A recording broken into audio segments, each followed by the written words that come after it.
It's funny how a single moment can shatter a man's world. For Richard, that moment arrived on a warm evening, under the glittering chandeliers of a reunion he'd been anticipating for months. He stood there, a king in his own mind, holding court among old friends, a glass of expensive champagne in his hand. He was on top of the world. Then he saw her, Sarah, his ex-wife, the woman he'd discarded like a forgotten toy. With a sneer he uttered the words that would echo his doom. Look at her, still as broke and useless as ever. The laughter was instant, but it died just as quickly, because in that exact moment a gleaming black Bentley purred to a stop at the curb, and from it a man of immense power stepped out, turning to offer his hand to Sarah, the useless woman who was about to own Richard's entire world. The ballroom of the Grand Oak Ridge Hotel was a symphony of forced smiles and expensive perfume. 10 years. It had been 10 years since this particular class of hopefuls had been unleashed upon the world, and tonight was a night for showcasing the spoils of that decade-long war. Richard Davenport felt the familiar thrum of superiority coursing through his veins. His suit was Italian, his watch was Swiss, and his confidence was entirely self-made, polished to a blinding sheen. He moved through the crowd, not as a guest, but as a proprietor, his voice a smooth baritone that commanded attention. He was regaling a rapt audience of former classmates, a balding accountant and a frazzled-looking marketing manager, with a story about a hostile takeover he'd recently orchestrated. The details were embellished, of course, his role magnified from a mid-level analyst to the Machiavellian mastermind. "It's about seeing the weakness," he said, swirling the amber liquid in his glass. "You find the crack, the tiny imperfection, and you apply pressure until the whole thing shatters." His audience nodded, their eyes wide with a mixture of envy and admiration. This was Richard's element. He thrived on the validation, on the reflection of his success in the eyes of those he'd long considered his lessers. It was then that he saw her, Sarah.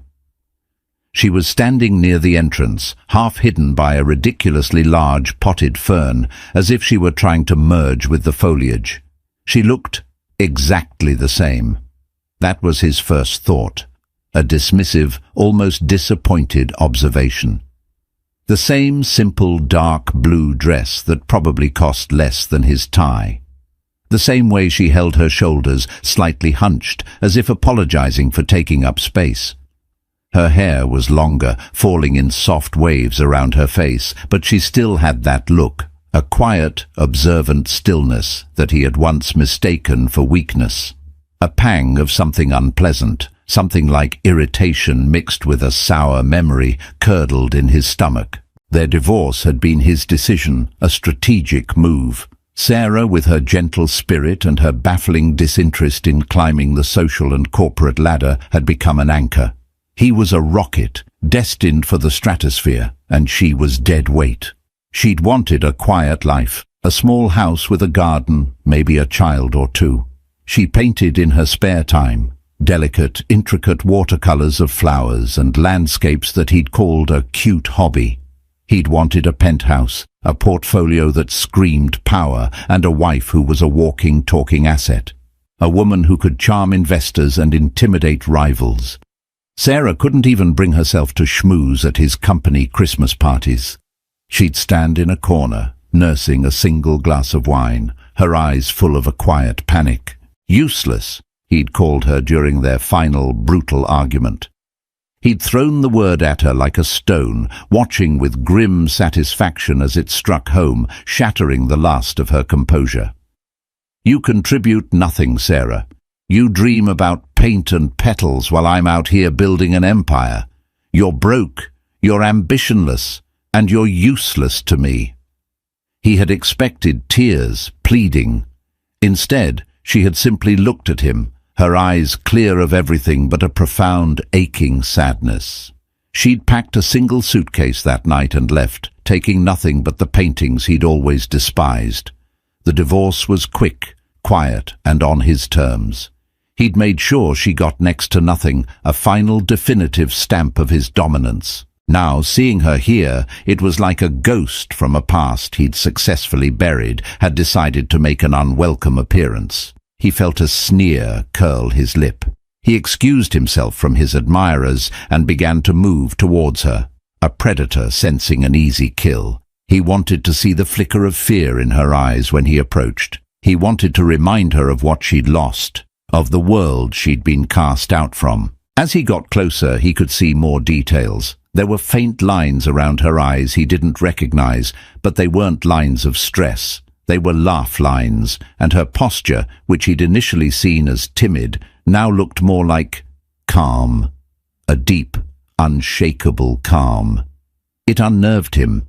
She was holding a glass of sparkling water, not champagne, and she was watching the reunion unfold with a detached sort of amusement, like a naturalist observing a particularly gaudy species of bird. A few of his old fraternity brothers, now paunchy and loud, intercepted him. "Richie boy, there he is, man of the hour!" One of them, Mark, bellowed, clapping him hard on the back. Richard's focus remained on Sarah. "Would you look at that?" he said, his voice dripping with contempt, nodding in her direction. The ghost of Christmas past. Mark followed his gaze. "Whoa, is that Sarah? Haven't seen her since you kicked her to the curb, man." He chuckled, oblivious to the venom in Richard's tone. "She looks exactly the same." Richard mused aloud, the words a judgment. "I bet she's still waitressing or something, pouring her heart into those pathetic little paintings that nobody buys." He took a deliberate sip of his champagne. He felt the eyes of the group on him, and he knew this was his stage. He needed to reassert the narrative, the one where he was the victor and she was the vanquished. "Seriously, I did her a favor," he continued, his voice rising slightly, projecting for effect. "She was holding me back. All that sensitive artist nonsense. You can't build a life on watercolors and wishful thinking." He laughed, a short, sharp bark. "I heard she moved back in with her parents for a while. Can you imagine, 35 years old and living in her childhood bedroom?"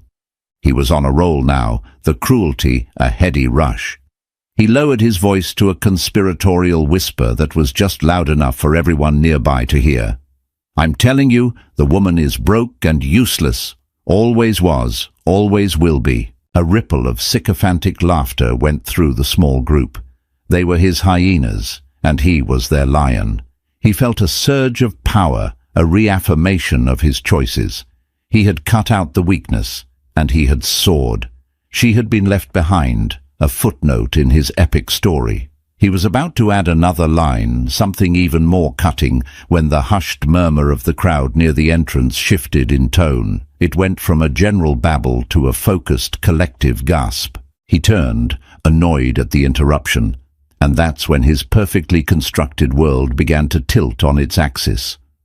A man was walking in, a man who didn't belong with this assembly of middle management strivers. He was older, perhaps in his late 50s, with a mane of silver hair and a suit that was clearly bespoke, fitting him with an effortless elegance that made Richard's expensive Italian brand look like a cheap knockoff.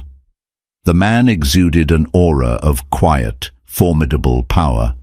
It wasn't just wealth, it was legacy, an old-world confidence that couldn't be bought. Richard recognized him instantly from the covers of Forbes and Fortune. Alistair Vance, the billionaire industrialist, a titan of industry, a recluse who rarely made public appearances. What on earth was he doing here? But it wasn't Vance's presence alone that sent a jolt of ice through Richard's veins. It was what happened next. Vance paused at the entrance, his sharp eyes scanning the room, and then he smiled. A genuine, warm smile. And he walked with unerring purpose, directly towards the potted fern, directly towards Sarah. Richard watched, his own mocking smile frozen on his face, as Alistair Vance reached Sarah, took her hand gently in his, and raised it to his lips. "My apologies for being late, my dear." Vance's voice, though quiet, carried across the suddenly silent room. "The traffic was simply dreadful. Sarah's response was a soft murmur that Richard couldn't hear, but he saw the way she looked at Vance. The quiet calm he'd observed earlier was still there, but now it was infused with a soft, radiant affection. The world seemed to shrink, the ballroom and its 100 guests fading into an insignificant blur, leaving only this impossible tableau: his broken, useless ex-wife standing hand in hand with one of the most powerful men in the world. And then, the final, heart-stopping blow. Vance gestured back towards the grand entrance. "Shall we? I believe our ride is here." Through the towering glass doors, Richard saw it. It wasn't a taxi or an Uber. It was a car that was the very definition of wealth and power, a machine of impossible beauty and engineering. A long, impossibly sleek black Bentley Mulsanne, its engine purring with a sound like contented thunder. A liveried driver held the door open. The moment was surreal, cinematic. It was a scene from a movie, a fantasy, and it was happening to Sarah. His words, spoken with such casual cruelty only moments before, came rushing back to him, each one a shard of glass in his throat. Broke and useless. The laughter of his friends died in their throats, replaced by stunned, open-mouthed silence. Their eyes darted from the Bentley to Vance to Sarah, and finally, to him. He was no longer the lion, he was the fool, the punchline to a joke he had written himself. And as Sarah turned, her gaze met his across the room. There was no triumph in her eyes, no malice, no "I told you so." There was only a quiet, sad pity. And that was the most devastating blow of all. Richard stood paralyzed, the Swiss watch on his wrist suddenly feeling like a cheap trinket, its ticking a mocking countdown to his humiliation. The champagne in his glass had lost its fizz. The entire room, which minutes ago had been his kingdom, now felt like a courtroom, and he was the one in the dock, convicted without a trial. His mind, usually a sharp, calculating instrument, was a chaotic mess of disbelief and raw, blinding fury. It wasn't possible. This was a trick, a prank. Sarah, his Sarah, the mousy, unambitious woman who cried when he criticized her brushstrokes, could not be connected to Alistair Vance. The universe simply didn't work that way. He replayed the last 5 years in his head, a frantic search for an explanation. After the divorce he'd climbed, just as he'd predicted. He'd secured a coveted VP position at a prestigious investment firm. He lived in a sterile, glass-walled apartment with a panoramic view of the city, a view he'd paid a fortune for, but rarely ever looked at. He dated a succession of women who were all versions of the same archetype: blonde, ambitious, with bodies honed by personal trainers and eyes that assessed his net worth before they ever saw him. They were assets, just like his car and his apartment. They looked good on his arm at functions, laughed at the right jokes, and understood that their relationship was a transaction. He provided a lifestyle. They provided an image. It was clean, simple, and utterly devoid of the messy, unpredictable thing he'd once shared with Sarah. Love. He scoffed at the word now. Love was a liability in the world he inhabited. He'd made sure to keep tabs on Sarah in a casual, detached way. He'd hear snippets from mutual acquaintances, that she was taking art classes at a community college, that she was working part-time at a quiet little bookstore. Each piece of information had been a small, satisfying confirmation of his judgment. She was floundering, just as he'd known she would. She was stuck in a world of low-stakes, low-reward mediocrity.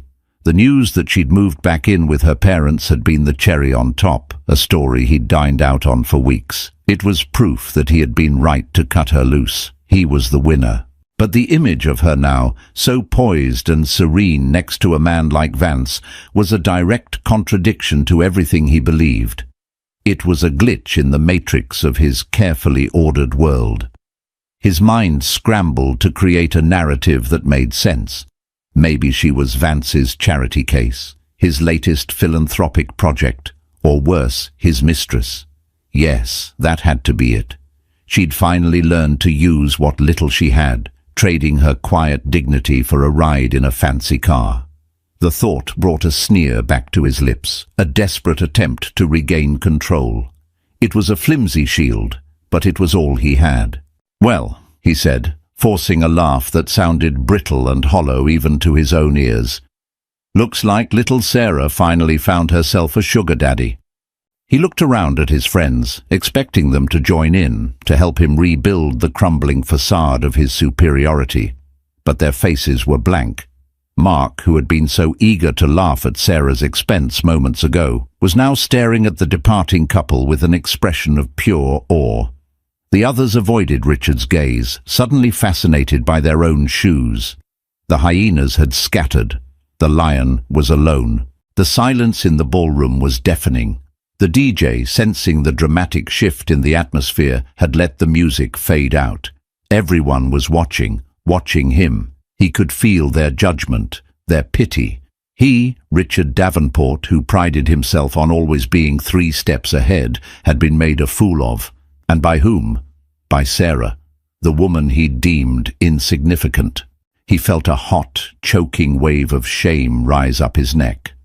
The story he'd told himself for years, the one where he was the protagonist on a hero's journey and she was the collateral damage, was a lie.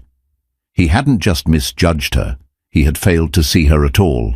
He had looked at her and seen only what she lacked from his perspective: ambition, ruthlessness, a hunger for status. He had never once considered her own quiet strength, her resilience, her unwavering sense of self. He remembered things now, things he had deliberately forgotten, the way she would spend hours in a museum, completely lost in a painting, her face illuminated with a joy so pure it had made him uncomfortable, the way she'd cared for him when he'd had a vicious flu, reading to him for hours in a soft, soothing voice, even though he'd been a miserable, demanding patient. The small, thoughtful gifts she'd give him, a rare book she'd found, a framed photo of a place they'd visited, gestures he had dismissed as sentimental nonsense. He had called her world small, but maybe his was the small one. His world was a gilded cage, a relentless, exhausting pursuit of more money, more status, more validation. He was constantly running, constantly comparing, constantly afraid of being overtaken. He looked at the faces around him, the strained smiles, the eyes darting around to see who was talking to whom, the desperate air of performance. It was a room full of people running the same race, all of them terrified of falling behind. And Sarah, she had simply stepped off the track.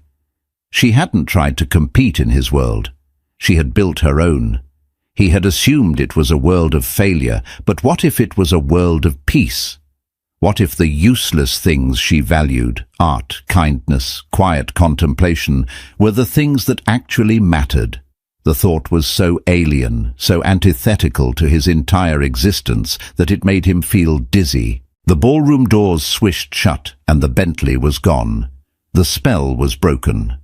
People began to talk again, but the energy in the room had changed.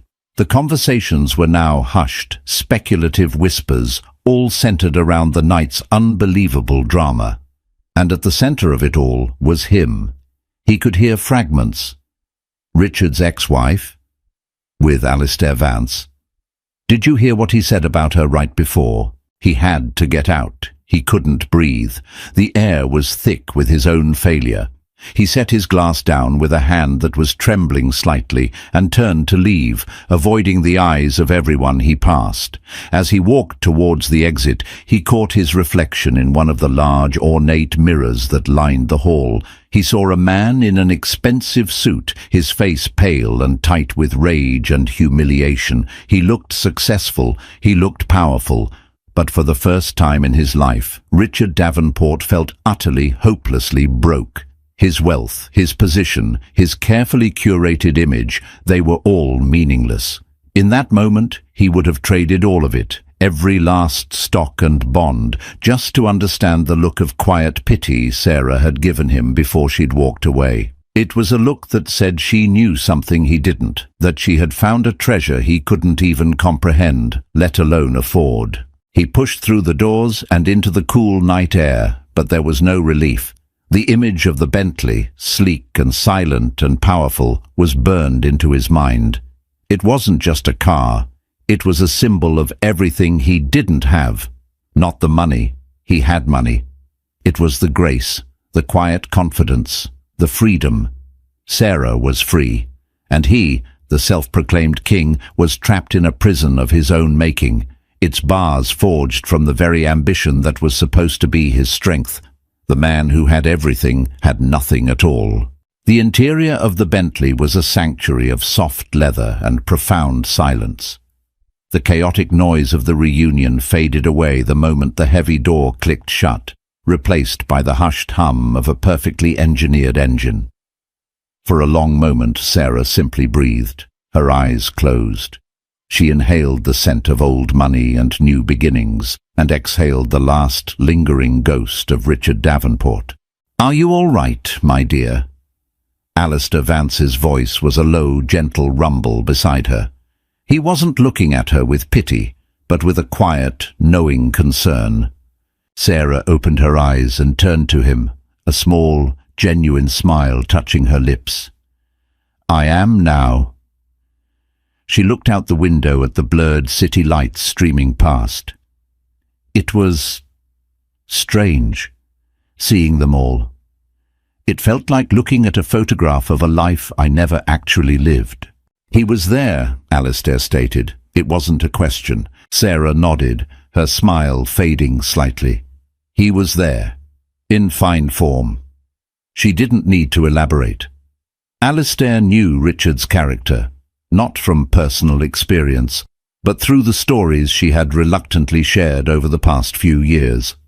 He knew about the casual cruelty, the relentless ambition, the way he could make her feel like she was nothing. Her journey from Richard's discarded wife to the woman sitting in this car had not been a fairy tale. It had been a slow, arduous climb out of a very deep, very dark hole. After she'd left Richard, the crushing weight of his final words, broke and useless, had become her reality. She'd had no money, no job, and her confidence was shattered into a million pieces. She had, as Richard so gleefully told his friends, moved back into her childhood bedroom at her parents' house. It was a humiliation she felt in her bones, a confirmation of everything he had said she was. For the first 6 months, she barely painted. Her hands, which once moved with such fluid grace across the canvas, felt clumsy and foreign. The vibrant colors she had loved now seemed to mock her grey, washed-out existence.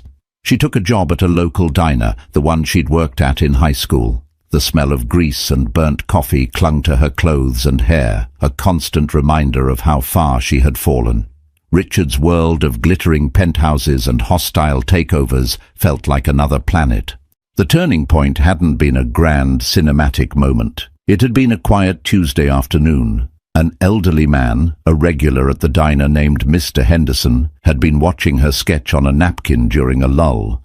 She'd been drawing the way the sunlight hit the salt shaker on his table. "You have a gift, child," he'd said, his voice raspy with age. "Don't let the world grind it out of you." It was a simple sentence, spoken with no agenda, no expectation. But it was the first time in years that someone had seen her, not Richard's failed wife, not the sad woman living with her parents. They'd seen the artist. That night she went home, dug out her old watercolors, and painted until dawn. She painted the salt shaker, the worn-out linoleum floor of the diner, the tired kindness in Mr. Henderson's eyes. She painted not for acclaim or for money, but for herself. She was reclaiming the part of her soul that Richard had tried to extinguish. Slowly she began to rebuild. She enrolled in a community art class, not to get a degree, but to be around people who spoke her language, the language of light and shadow and color. She got a job at a small independent bookstore, a place filled with the quiet magic of stories. It was there, surrounded by the wisdom and adventures of 1,000 different lives, that she began to write her own. She started a small blog, a digital portfolio for her art. She posted pictures of her watercolors, along with short reflective essays about finding beauty in ordinary things. She didn't promote it. She just sent the link to a few friends. She had no expectations. But somehow the whispers of her talent started to travel on the wind of the internet. A local gallery owner saw her work and offered her a small shared exhibition. She sold 2 paintings. It was only a few $100s, but it felt like a fortune. It was money she had earned from her soul. It was through this small exhibition that Alistair Vance had found her.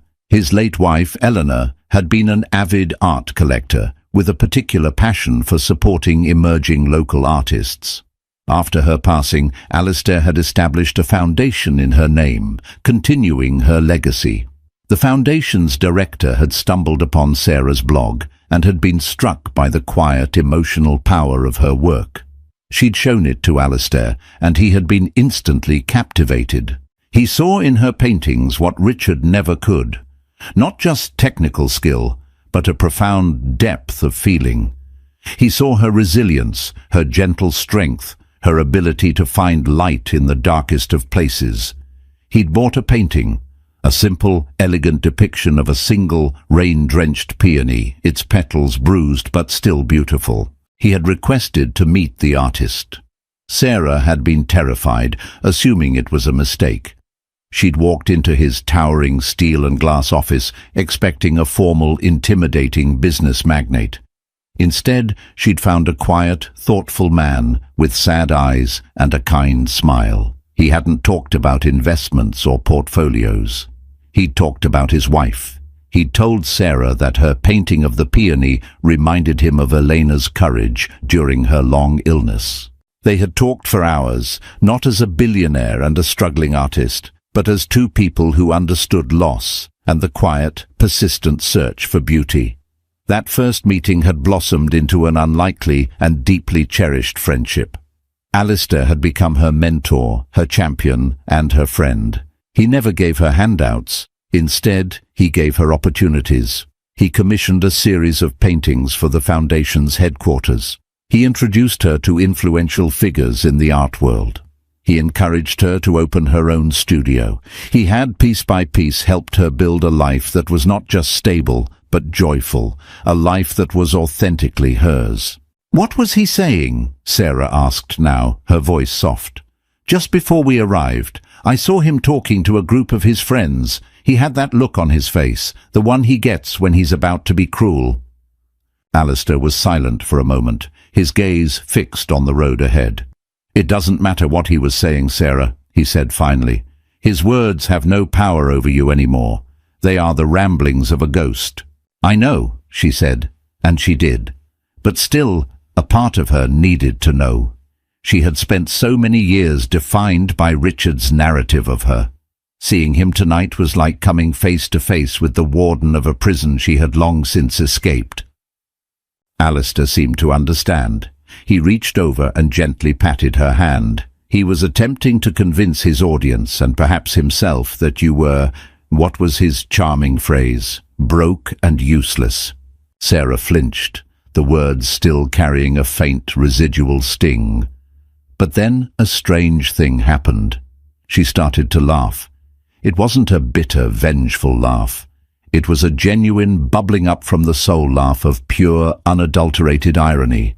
"Broke and useless," she repeated, shaking her head in disbelief. "Oh, Richard, he never changes." She looked at Alistair, her eyes shining in the dim light of the car. The man beside her wasn't her savior. He wasn't a sugar daddy or a knight in shining armor. He was her friend, a friend who had seen her value when she couldn't see it herself. He hadn't given her a new life. He had simply held up a mirror and helped her see the strong, talented woman who had been there all along. The Bentley, the wealth, the status. They were Alistair's world, not hers. She was just a welcome, honored guest within it.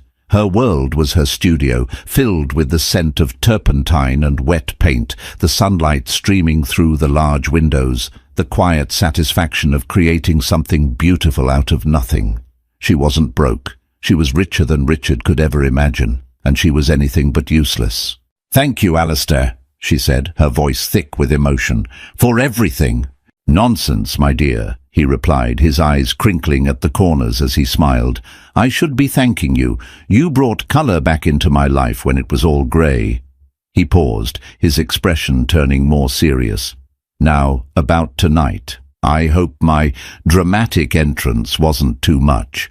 I confess, when my assistant told me that Richard Davenport would be at this event, I couldn't resist a bit of theatre." Sarah's smile widened. "A bit of theatre? Alistair, that was a Broadway production." She squeezed his hand. And it was perfect. For the first time she felt a sense of closure. She hadn't needed to say a word to Richard. Her life, the beautiful, fulfilling, art-filled life she had built for herself, had said it all. The air in the ballroom was thick with unspoken questions. Richard's grand performance had been upstaged, his narrative hijacked by a reality so stunning it defied belief. He had drawn a caricature of Sarah, a pathetic, struggling artist, and the world had responded by presenting a masterpiece. The group of friends that had been his loyal audience only moments before now stood in a loose, awkward circle, their sycophantic laughter having evaporated into nervous silence. They were looking at him, but their thoughts were clearly elsewhere, replaying the impossible scene they had just witnessed. Richard felt a desperate need to regain control, to spin this, to reshape the narrative back in his favour. He straightened his tie, a gesture of defiance against the chaos churning inside him. "Well," he began, his voice a strained imitation of his usual confident drawl, "I suppose even a blind squirrel finds a nut once in a while. Vance probably saw one of her sad little paintings and took pity on her. He was throwing stones at a fortress, and he knew it. The words sounded pathetic, reeking of sour grapes." Mark, ever the follower, tried to latch on. "Yeah, I mean, what does a guy like Vance want with her?" But his voice lacked conviction. The image of Alistair Vance, a man who could buy and sell entire countries, kissing Sarah's hand with such genuine reverence was too powerful to be dismissed so easily. It was in this moment of Richard's desperate flailing that the ballroom doors opened again. A wave of silence washed over the room as every head turned. It wasn't Alistair and Sarah returning. It was a young woman in a sharp, professional blazer, holding a tablet. She scanned the crowd, her expression calm and businesslike. "Excuse me," she said, her voice clear and professional, easily cutting through the quiet hum of the room. "I'm looking for Mr. Richard Davenport." A spotlight of collective attention swung to Richard. He felt a prickle of unease. Who was this woman? He didn't recognize her. "I'm Richard Davenport," he said, stepping forward, his bravado returning slightly. Perhaps it was a business matter, a chance to reassert his importance. The woman walked towards him, her heels clicking purposefully on the polished floor. She stopped a few feet away and looked at him, her gaze neutral, almost clinical. "Mr. Davenport, my name is Amelia Hayes. I'm a junior partner with Vance Industries' legal department." Vance Industries. The name hit the room like a thunderclap. Richard's heart began to hammer against his ribs.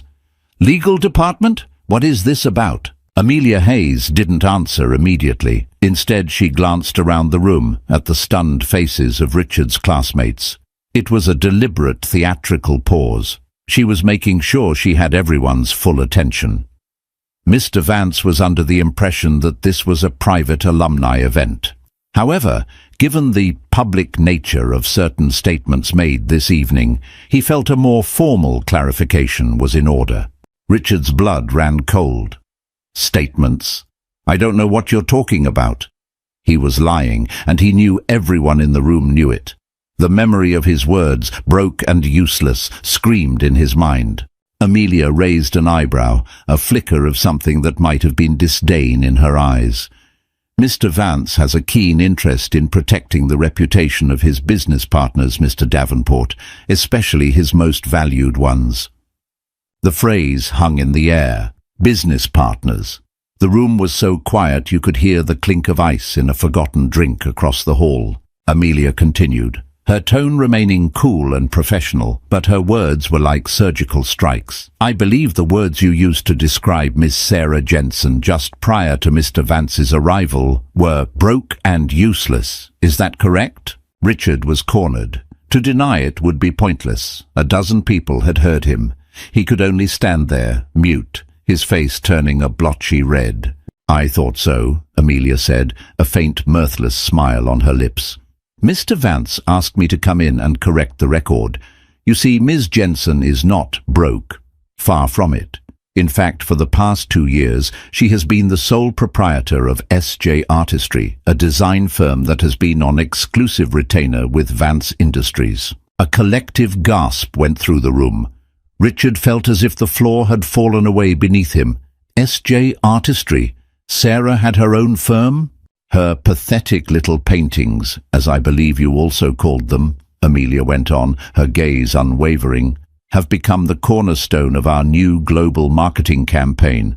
Her designs are featured in our luxury hotel chains, our private aviation interiors, and our international print media. Her work has a quiet power, an authenticity that resonates with our clientele. It's been remarkably successful." She tapped her tablet. Last fiscal year, S.J. Artistry's contract with Vance Industries was valued at 7 figures. This year we expect that to double. 7 figures. The number echoed in the cavernous silence of the ballroom. 7 figures. More than Richard made in 3 years of his soul-crushing, high-pressure job. The balding accountant he'd been lecturing earlier looked like he might faint. Amelia wasn't finished. She took a step closer, lowering her voice slightly, though it still seemed to carry to every corner of the room. "And as for Ms. Jensen being useless, Mr. Vance finds her contributions to be anything but. She is not just a contractor, Mr. Davenport. She is one of the most gifted and insightful creative partners he has ever worked with. It was her vision that reshaped the aesthetic of our entire brand. She is also the head of the selection committee for the Elena Vance Art Foundation, a position that gives her stewardship over a $50 million endowment for emerging artists." $50 million. The foundation. Richard remembered Sarah mentioning it, her eyes lighting up as she talked about helping young artists who were struggling like she had. He'd dismissed it as another one of her little charity hobbies. He hadn't understood. He hadn't understood any of it. Amelia Hayes let the information settle, allowing the full weight of Richard's humiliation to crush him. The unveiling was complete. This wasn't just a personal triumph for Sarah, it was a professional annihilation of Richard. He had built his identity on being the successful one, the one with business acumen, the one who could spot value and weakness, and he had been spectacularly, publicly, catastrophically wrong. He hadn't just misjudged his ex-wife, he had failed to recognize a multi-million-dollar talent that was sitting right in front of him. He, the master of the hostile takeover, had been subject to the quietest, most elegant, and most devastating takedown imaginable. Mr. Vance wanted to ensure there were no further misunderstandings, Amelia concluded, her professional mask firmly back in place. He is a very private man, but he is fiercely protective of his people. Have a pleasant evening, Mr. Davenport. With a final, dismissive nod, she turned and walked away, leaving Richard standing in the center of the room, utterly exposed. The whispers started immediately, a tidal wave of gossip and schadenfreude. He was no longer the king of his high school reunion. He was a cautionary tale, a joke, the man who had thrown away a diamond because he was too stupid to realize it wasn't a rock. He looked around at the faces of his classmates, and he saw it. Not envy, not admiration. He saw contempt, and worse, pity, the very same pity he had seen in Sarah's eyes. He finally understood. Her value was never tied to him. Her success wasn't a reaction to him. It had been born in spite of him. She hadn't needed to find a billionaire to save her. She had become a force in her own right. The billionaire had simply been smart enough to recognize it. The moments after Amelia Hayes's departure were a blur of fractured images and muffled sounds for Richard. The ballroom, once a stage for his triumph, had become a coliseum, and he was the defeated gladiator, left to the mercy of the crowd. Their whispers were the jeers, their stares the pointed thumbs down. He felt stripped bare, his armor of arrogance and success ripped away, leaving only the soft, vulnerable flesh of his ego, now riddled with wounds. His so-called friends, the ones who had laughed at his cruel jokes, now treated him like a contagion. Mark physically took a step back, as if proximity to Richard's failure might be catching. Others busied themselves with their phones, suddenly engrossed in non-existent emails, their bodies angled away from him. The circle of his court had dissolved. He was an outcast, a pariah in a world that only respects winners. He had to escape. He turned, his movements stiff and robotic, and walked towards the exit. No one tried to stop him. No one offered a comforting word. The path cleared before him as if he were a leper. The sound of his own footsteps on the marble floor was unnaturally loud, each one a hammer blow to his shattered pride. He pushed through the doors into the lobby, his breath coming in ragged gasps. The cool, conditioned air did nothing to quell the fire of shame burning in his chest. He saw them then, standing near the valet stand. Sarah and Alistair Vance. They weren't leaving. They were waiting. Alistair was speaking quietly to the liveried driver, who was nodding respectfully. Sarah was standing a few feet away, looking at a large, abstract painting on the lobby wall. She was completely absorbed, her head tilted, a familiar look of intense concentration on her face. It was the same look she used to get when studying a flower petal before painting it. She was in her own world, a world of color and form, seemingly oblivious to the social detonation that had just occurred in the ballroom. As if sensing his presence, she turned. Her eyes met his. The pity was still there, but now it was layered with something else. A deep, resonant sadness, not for herself, but for him. Richard's legs carried him forward, propelled by a desperate, self-destructive need for confrontation. He needed to say something, anything, to try and reclaim a shred of his dignity, to prove that he was not the fool everyone now thought he was. "What was that?" he demanded, his voice hoarse. He was addressing Sarah, but his glare was fixed on Alistair Vance. "That whole performance in there, what was it? Some kind of sick revenge plot?" Alistair turned slowly, his expression unreadable. He was a man accustomed to dealing with loud, angry men like Richard. He was utterly unfazed. "Revenge, Mr. Davenport. That would imply that you are significant enough to warrant such an effort." The words were delivered quietly, without heat, but they were more cutting than any shout. "You set me up," Richard accused, his voice rising. "You and her. You planned this whole thing to humiliate me." Sarah finally spoke, her voice as calm and steady as a deep river. "No, Richard, we didn't." She took a step forward, closing the distance between them. "You humiliated yourself. All we did was tell the truth." "The truth?" he scoffed, a bitter laugh escaping his lips. "The truth is you were nothing when I left you. You were a waitress living with her parents. And now what? You're some kind of art mogul. It's a lie. He's propping you up." He pointed a trembling finger at Alistair. "Do you really believe that?" Sarah asked, and the question was so genuine, so devoid of anger, that it stopped him cold.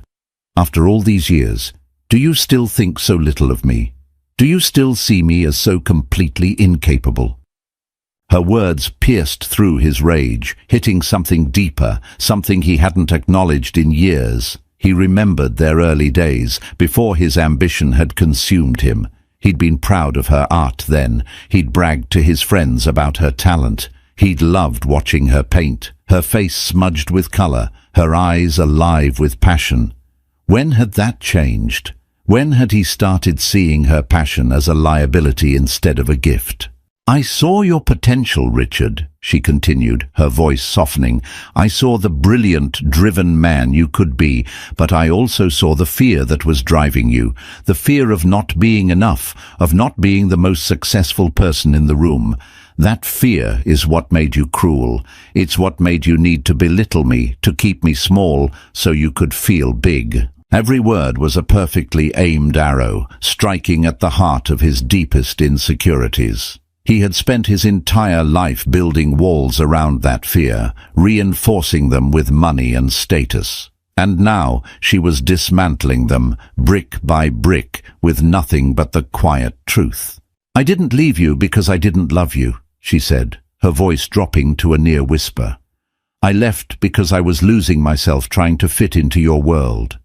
A world where everything and everyone has a price tag. I couldn't live like that. I had to find a way to be valuable to myself." Valuable to myself. The concept was foreign to him. His value had always been external, measured by his salary, his title, the admiring glances of others. The idea of intrinsic self-worth was a language he didn't speak. Alistair stepped forward, placing a gentle hand on Sarah's shoulder. "I think we're done here," he said, his voice firm. He looked at Richard, and for the first time, Richard saw a flicker of emotion in the billionaire's eyes. It was contempt. "You had a treasure, Mr. Davenport, and you were too blind to see it. You didn't just lose a wife, you lost a fortune, the kind of fortune that can't be quantified on a balance sheet." The driver brought the Bentley around then, its headlights cutting through the darkness. Alistair opened the door for Sarah, and she slid in, giving Richard one last, lingering look. It was a look of finality. A goodbye not to their marriage, which had ended long ago, but to the entire painful chapter of their shared history. As the car pulled away, its red taillights disappearing into the city traffic, Richard was left alone on the sidewalk. The sounds of the reunion, the laughter and music spilled out from the hotel, but they sounded like they were coming from a different world, a world he no longer belonged to. The shattering was complete. It wasn't just his pride or his reputation, it was his entire worldview. The rules he had lived by, the metrics by which he had measured success and failure, had all been proven false. He had spent years chasing a hollow victory, only to find himself alone, empty-handed, and exposed as the one thing he had always feared being, a failure. Not a financial failure, but a human one. And as he stood there, under the unforgiving glare of the hotel's lights, Richard Davenport finally understood the true meaning of the word broke. The drive away from the hotel was silent for a long time. Sarah watched the city lights paint fleeting patterns across Alistair's stoic profile. The adrenaline from the confrontation with Richard was beginning to fade, leaving behind a hollow ache of what-ifs and what-used-to-bes. It wasn't triumph, she felt, but a profound and weary sense of release, like a patient finally breathing on their own after a long, suffocating illness. "His face," she murmured more to herself than to Alistair. "He looked so lost." "Some men build their houses on fault lines, my dear," Alistair said, his eyes still on the road. "They mistake the constant trembling for strength. When the earthquake finally comes, they are always surprised." He glanced at her, his expression softening. "You should not waste your sympathy on a man who would have gladly watched you drown just to prove he was the better swimmer." "It's not sympathy, not really," she clarified, struggling to find the right words. "It's a recognition. I saw the scared young man I married tonight, the one who was so desperate to prove himself to a world that he felt was constantly judging him. I thought my love would be enough to heal that part of him. I was wrong." It was a painful admission. For years, she had carried the failure of their marriage as her own. She hadn't been ambitious enough, polished enough, ruthless enough. She had tried to contort herself into the shape he desired, and in doing so had nearly erased herself completely. The Sarah who had left him 5 years ago would have been devastated by his words tonight. She would have absorbed them, believed them, let them reinforce the prison of self-doubt he had built around her. But she wasn't that Sarah anymore. Her work, her friendship with Alistair, and most importantly, her rediscovery of her own inner voice had changed her. She had spent years learning to validate herself, to find her worth not in a man's approval or a bank statement, but in the steady, joyful act of creation. Each brushstroke, each successful project, each young artist she mentored through the foundation was a testament to her value. "You know," she said, a revelation dawning on her. "The cruelest thing he ever did wasn't calling me broke or useless. It was convincing me for a little while that my art was just a silly hobby, that the thing that brought me the most joy was worthless." "Because he was threatened by it," Alistair said simply. "Your art comes from a place of authenticity and passion. His world is built on artifice and calculation. He couldn't understand your currency, so he declared it counterfeit." They drove on, the conversation lapsing back into a comfortable silence. Alistair pulled up not to a grand mansion, but to a discreet, elegant brownstone on a quiet, tree-lined street.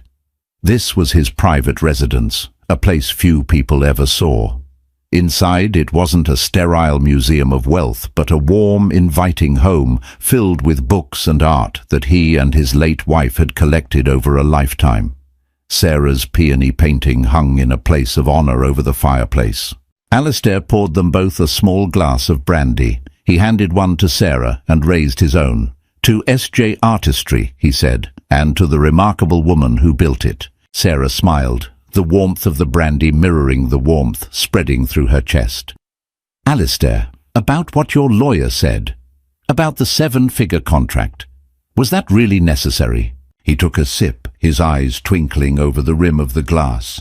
"Mr. Davenport strikes me as a man who only understands the language of numbers. I merely wanted to provide him with a translation he could comprehend." He set his glass down. "But that is not why I value you, Sarah, and you know that. The money is a byproduct. The real value is in your vision, your integrity. Those are the qualities Elena admired. They are the qualities I admire." He walked over to a bookshelf and pulled out a worn, leather-bound album. He brought it over and sat beside her on the plush sofa. It was filled with photos of him and his wife, Elena. In every picture, she was radiant, her smile full of life. Many of the photos showed her in art studios, covered in clay or paint, her expression one of pure, unadulterated joy. "She was an artist too," Alistair said softly, tracing a photo of a young, vibrant Elena. "A sculptor. She was brilliant, but she came from a family that didn't approve. They wanted her to marry well and host parties. For a time, she gave up her art to please them. It was the unhappiest I had ever seen her. The light just went out of her eyes." He looked at Sarah, his gaze intense. "I made her a promise that I would never let anyone, including myself, stand in the way of her passion again. I built her a studio, and I watched as she came back to life. Helping you, Sarah, feels like keeping that promise to her. Seeing you flourish, it honors her memory." Tears welled in Sarah's eyes. She finally understood the depth of their connection. It wasn't just about business or friendship. It was a shared understanding of what it meant to fight for one's soul, for the part of you that creates and finds joy in beauty. Richard had tried to take that from her. Alistair had given it back. Meanwhile, Richard had driven aimlessly, the city lights a meaningless smear outside his window. He ended up at his apartment, the glass box in the sky that had always felt like the pinnacle of success.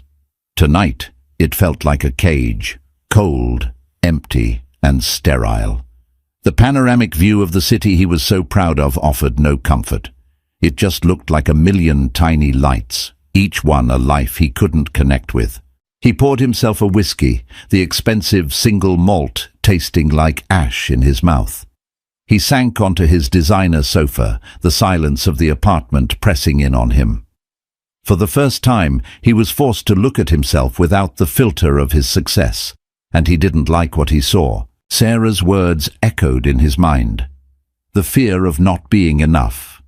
She had seen right through him. His whole life had been a frantic, desperate race to outrun that fear. He had accumulated wealth, power and status like a shield, but it was a shield made of glass. Tonight, Sarah had shattered it with a single quiet truth. He thought about their marriage. He had rewritten the history to fit his narrative. He was the ambitious one. She was the dead weight. But now, the real memories came flooding back. The laughter, the shared dreams they'd had when they were young and poor, the way she believed in him before he even believed in himself. He had taken her belief, used it as fuel for his own ambition, and then discarded her when he thought he no longer needed it. He had called her useless. The irony was a physical pain. She had built a business based on the very thing he'd despised. She had created value, real, tangible value, from her passion. And he? What had he built? A portfolio? A collection of assets? He hadn't created anything. He just moved money around. He was a parasite feeding off the creations of others. The reckoning was brutal. He had won the race he'd set for himself, but he'd lost everything that mattered along the way. He was rich, successful, and completely, utterly alone. He looked around the vast, empty apartment, and the silence was his answer. This was the empire he had built, an empire of one, and its king was the loneliest man in the world. He dropped his head into his hands, the whiskey glass falling from his numb fingers and shattering on the polished concrete floor. The sound was deafening. The sun rose over the city, casting long shadows and painting the sky in hues of soft pink and orange. Colors that Sarah, for the first time in a long while, didn't feel the immediate urge to capture on paper. She stood on the small balcony of Alistair's brownstone, a mug of coffee warming her hands, watching the world awaken. The night had been a tempest, a churning sea of past and present, but the morning had brought with it a profound, deep-seated calm. The final ghost had been laid to rest. Alistair joined her, handing her a small, elegant box. "A thought," he said simply. Inside, nestled on a bed of velvet, was a key. It was ornate, old-fashioned, with the letters EVF intricately carved into its head. "The Elena Vance Foundation," Sarah breathed, looking at him with wide, questioning eyes. "The board had its final vote yesterday afternoon," Alistair explained, leaning against the railing beside her. "They have unanimously approved the proposal to make the head of the selection committee a permanent executive directorship. Full autonomy over the endowment, the programs, everything. It's no longer a position, Sarah. It's an institution. And it's yours, if you want it." It was an offer that would change her life irrevocably. It meant security, prestige, and the power to help hundreds, perhaps thousands of artists. It was the kind of validation that the old Sarah would have wept for. It was a seat at a very powerful table. She looked at the key in her palm. It felt heavy, laden with responsibility and expectation. For a moment she pictured the life it represented. Board meetings, fundraising galas, a world of influence and importance. It was a good world, a world where she could do immense good. But it was still, in its own way, a world of structure, of rules, of other people's expectations. Then she thought of her studio. The glorious, chaotic mess of it, the smell of linseed oil and fresh coffee, the way the dust motes danced in the afternoon light, the sublime, solitary joy of facing a blank canvas, a universe of possibility at her fingertips. That was her church. That was her home.